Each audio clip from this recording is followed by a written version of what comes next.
आज हम करेंगे वर्कशीट 33 और हमारी वर्कशीट का जो आज टॉपिक है वो है एक्सपेरिमेंटल प्रोबेबिलिटी यानी कि प्रायोगिक प्रायिकता। एक्सपेरिमेंटल प्रोबेबिलिटी या प्रायोगिक प्रायिकता का मतलब है कोई एक्सपेरिमेंट किया गया है, वो एक बार नहीं किया गया, ज्यादा बार किया गया है। इसका मतलब एक कॉइन को अगर या एक सिक्के को उछाला गया है, एक बार नहीं, उसको ज्यादा बार उछाला गया है। और अगर एक सिक्के को हम मान लो 100 बार उछालते हैं तो उसमें से कितनी बार हेड आया, कितनी बार टेल आया, इनकी जो हम प्रोबेबिलिटी या प्रायिकता निकालते हैं उसको हम एक्सपेरिमेंटल प्रोबेबिलिटी कहते हैं। तो हम सबसे पहले एक्सपेरिमेंटल प्रोबेबिलिटी या प्रायोगिक प्रायिकता को निकालने के लिए फॉर्मूला लिख देते हैं।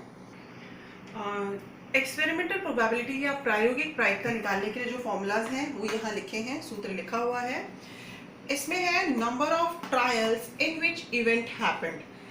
बेटा जब एक्सपेरिमेंट किया जाता है तो जो एक्सपेरिमेंट किया जाता है तो ईच को हम जो भी घटना घटती है उसको हम ट्रायल कहते हैं। इसका मतलब वो एक्सपेरिमेंट कितनी बार किया गया है, अभिप्रयोगों की संख्या जिसमें घटना घटी हो। जैसे कि मान लो मैंने अभी आपसे एक एग्जाम्पल, एक उदाहरण अभी डिस्कस किया था कि अगर एक कॉइन को हम 100 बार टॉस करते हैं तो 100 बार टॉस करने में अगर 55 बार हेड आता है तो बेटा number of trials in which event happened, जितने ट्रायल में हेड आया वो हम ऊपर लिखेंगे और नीचे आएगा टोटल नंबर ऑफ ट्रायल्स। इसका मतलब एक्सपेरिमेंट या अभिप्रयोग कितनी बार किया गया। इसलिए फॉर्मूला है number of trials in which event happened divided by total number of trials. नीचे आएंगे कितनी बार एक्सपेरिमेंट किया गया, अभिप्रयोगों की संख्या जिसमें घटना घटी हो, और इसको भाग करेंगे अभिप्रयोगों की कुल संख्या से। इन फॉर्मूलों को अप्लाई करके हम एक्सपेरिमेंटल प्रोबेबिलिटी या फिर प्रायोगिक प्रायिकता को कैलकुलेट कर सकते हैं। चलो कुछ एग्जांपल्स करके देखते हैं। चलो एक क्वेश्चन सॉल्व करते हैं। अ कॉइन इज टॉस्ड 1000 टाइम्स। एक सिक्के को 1000 बार उछाला गया विद द फॉलोइंग फ्रीक्वेंसीज। उसमें हेड कितनी बार आया, जब सिक्के को हमने 1000 टाइम्स उछाला उसमें 1000 में से 455 टाइम्स मतलब 455 बार हेड आया और टेल आया 545 टाइम्स। हमें बोला है compute probability of each event. Each event, हर एक घटना की हमें प्रायिकता निकालनी है। तो इवेंट यहाँ पर क्या हो रहा है, जब हम कॉइन टॉस करते हैं तो हमारे पास हेड आ रहा है और टेल आ रहा है। इसका मतलब हमें प्रोबेबिलिटी ऑफ हेड निकालनी है यानी चित की प्रायिकता, और प्रोबेबिलिटी ऑफ टेल निकालनी है। तो हम 1 बाय 1 करते हैं, एक एक करके करते हैं। पहले हम लिखते हैं, पहले टोटल नंबर ऑफ ट्रायल्स हम यहाँ पे बता देते हैं, क्योंकि हमें पता है जो हमारा फॉर्मूला है उसमें टोटल नंबर ऑफ ट्रायल्स की बात हुई है। टोटल नंबर ऑफ ट्रायल्स मतलब कि एक्सपेरिमेंट कितनी बार किया गया, सिक्का कितनी बार उछाला गया, 1000 बार, 1000 टाइम्स, तो यहाँ आ गया 1000। इसके बाद नंबर ऑफ हेड्स, अब हेड्स कितनी बार आया, 455 टाइम्स। ऐसे ही नंबर ऑफ टेल्स कितनी बार आया, 545 टाइम्स। अब हमें क्या करना है, प्रोबेबिलिटी ऑफ ईच इवेंट हमें निकालनी है, हर एक इवेंट की निकालनी है। तो पहले हम निकालते हैं प्रोबेबिलिटी ऑफ हेड। आप सिर्फ एच भी लिख सकते हैं और पूरा भी लिख सकते हैं, प्रोबेबिलिटी ऑफ हेड। अब हेड क्या है बेटा, इसका जो फॉर्मूला था वो ये था number of trials in which event happened. आपको किसकी प्रोबेबिलिटी चाहिए, हेड की, तो ऊपर आएगा नंबर ऑफ हेड्स कि कितनी बार हेड आया, और नीचे आएगा total number of trials, total number of trials. अब यहां देखिए हेड कितनी बार आया है, 455, तो 455 divide by total number of trials कितने थे, 1000। और आपको पता है जीरोस होंगे तो आप डेसिमल यूज कर सकते हैं, तो ये हो जाएगा 0.455। इसको आपने सिंप्लीफाई कर दिया। जैसे हमने यहाँ हेड की निकाली, क्योंकि आपको ईच इवेंट की निकालनी है, तो ये आपकी चिटकी हो गई। प्रोबेबिलिटी ऑफ टेल यानी पट, सेम लिखेंगे, ऊपर आएगा number of tails divided by total number of trials. कि कितनी बार एक्सपेरिमेंट या कितनी बार प्रयोग हुआ, अभिप्रयोगों की संख्या। टेल्स कितनी बार आया है? 545 डिवाइडेड बाय 1000, और इसको भी आप डेसिमल में कन्वर्ट कर सकते हैं, दशमलव में, 0.545। बेटा सिंपल फॉर्मूला है। न्यूमरेटर में, अंश में क्या आएगा कि वो इवेंट कितनी बार घटा है, वो इवेंट कितनी बार हैपेंड हुआ है, और नीचे total number of trials. Simple formula apply करोगे और आपकी प्रोबेबिलिटी का आंसर आ जाएगा। Example 2, a die is thrown 1000 times. एक पासे को 1000 बार उछाला गया with the frequencies for the outcomes 1, 2, 3, 4, 5 and 6 as given in the table. यहाँ पर एक टेबल बनी हुई है। जैसे कि हम जानते हैं, जब हम डाइस को थ्रो करते हैं, आउटकम मतलब उस पासे पर, उस डाइस पर क्या क्या नंबर आते हैं, 1, 2, 3, 4, 5 या 6। जब एक्सपेरिमेंट किया गया, प्रयोग किया गया 1000 टाइम्स, 1000 बार, तो उस 1000 में से 1000 में से जो 1 आया वो 179 टाइम्स आया, मतलब 179 बार आया। ऐसे ही 2 150 टाइम्स, 3 आया 157 टाइम्स। ऐसे ही यहाँ पर सबकी फ्रीक्वेंसीज दी हुई है कि 4 कितनी बार आया, 5 कितनी बार आया और 6 कितनी बार आया। यहाँ पे भी हमें क्या कैलकुलेट करना है, find probability of each event. अब इवेंट क्या क्या है यहाँ पर, एक तो 1 आया, 2 आया, 3, 4, 5 एंड 6। इसका मतलब हम इन आउटकम्स की प्रोबेबिलिटी फाइंड करेंगे। तो सबसे पहले हम लिख लेते हैं total number of trials. Probability निकालने के लिए टोटल नंबर ऑफ ट्रायल्स मतलब प्रयोग कितनी बार हुआ है वो लिखना जरूरी है। कितनी बार हुआ है, 1000, तो यहां लिखेंगे total number of trials. Experiment कितनी बार किया गया, प्रयोग कितनी बार किया गया, 1000 टाइम्स। अब 1 बाय 1 करते हैं पहले। P मीन्स प्रोबेबिलिटी, प्रायिकता ऑफ गेटिंग 1, मतलब 1 आने की प्रोबेबिलिटी।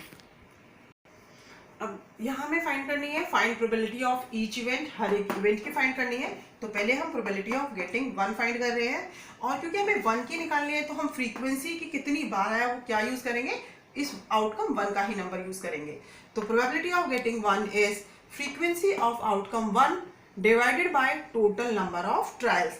अब 1 कितनी बार आया है, 179 and total number of trials कितना है, 1000।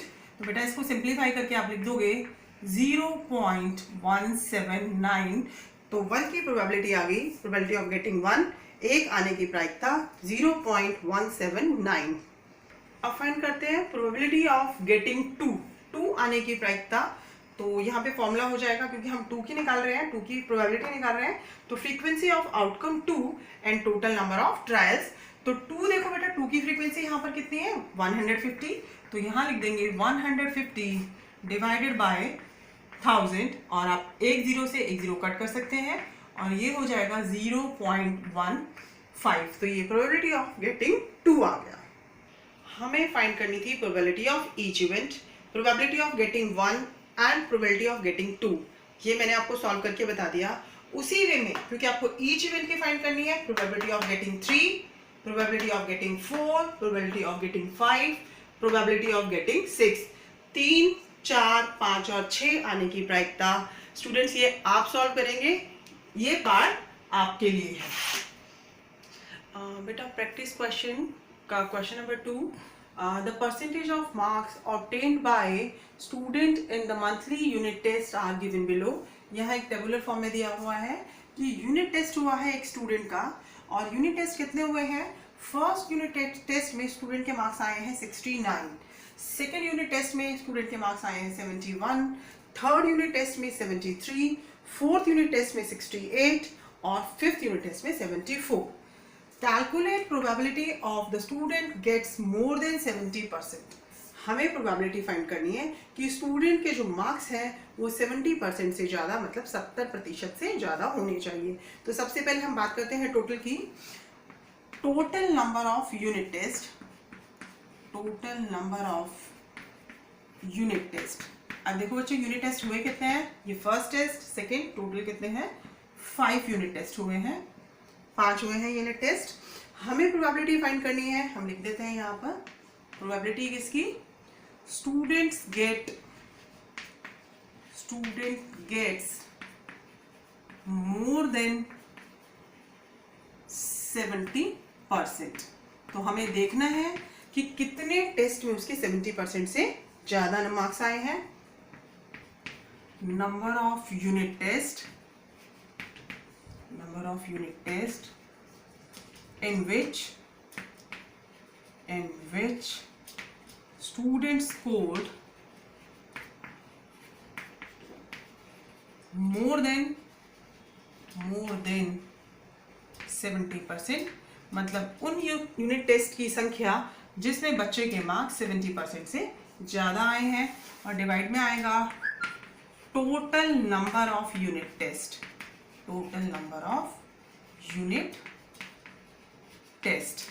आप देखो स्टूडेंट के मार्क्स देख लेते हैं। फर्स्ट टेस्ट में 69 आए हैं, सेकेंड टेस्ट में 70, एक टेस्ट ये हो गया, थर्ड टेस्ट में 73, ये टेस्ट में भी 70 से ज़्यादा है, और एक इस टेस्ट में 70 से ज़्यादा है। इसका मतलब ऐसे कितने यूनिट टेस्ट है जिसमें स्टूडेंट के मार्क्स 70% से 70% से ज़्यादा है? ऐसे 3 टेस्ट हैं, एंड डिवाइडेड बाय टोटल कितना है, total number of unit test 5 है। बेटा इसको सिंप्लीफाई कर लेते हैं डिवाइड करके, इसका आंसर आ जाएगा 0.6। तो ये हमने प्रोबेबिलिटी फाइंड कर ली कि स्टूडेंट्स के मार्क्स मोर देन 70% हो गए।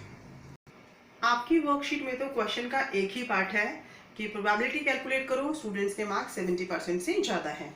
बेटा इसमें ऐसे भी क्वेश्चन पूछा जा सकता है। एक और क्वेश्चन मैंने यहाँ लिख दिया है, calculate probability that student gets distinction. हमें निकालना है कि स्टूडेंट्स के डिस्टिंक्शन आई हो। तो सबसे पहले टोटल ही लिखा जाएगा।